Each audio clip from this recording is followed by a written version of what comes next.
ஒருமுறை பிரம்மாவின் மானச புத்திரரான மதங்க முனிவர் சிவபெருமானை குறித்து தவம் செய்வதற்காக பூலோகம் சென்றார்.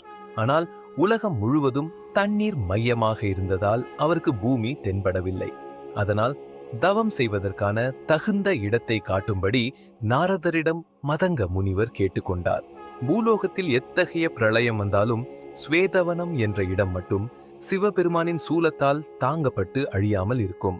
அங்கு புரச மரங்கள் அடர்ந்து இருப்பதால் பலாசவனம் எனப்படும் அப்பகுதியில் சென்று தவம் செய்து சித்தி பெறுங்கள் என்று நாரதர் கூறினார். அதையடுத்து மதங்க முனிவரும் அங்கே சென்று கடுமையான தவம் செய்தார்.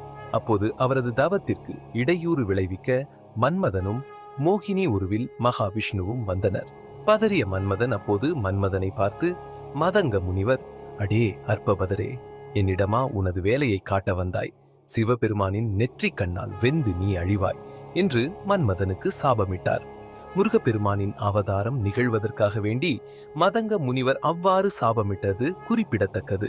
முனிவரின் சாபத்தை கேட்டு பதறிய மன்மதன், தேவர்களின் அரசன் கூறியதன் பேரிலேயே அவ்வாறு நடந்து கொண்டேன் என்று கூறி சாப விமோசனத்திற்கு வழி கேட்டான். கிருஷ்ண பரமாத்மாவின் மகனாக நீ பிறந்து சாபம் நீங்குவாய் என்று மதங்க முனிவர் கூறினார். கிருஷ்ண பரமாத்மாவை பார்த்து, மோகினி வடிவிலேயே இங்கு காட்சியளித்து அருள் புரிய வேண்டும் என்று வேண்டினார். அதைத் தொடர்ந்து சிவபெருமானும் காட்சியளித்து அருள் புரிந்தார்.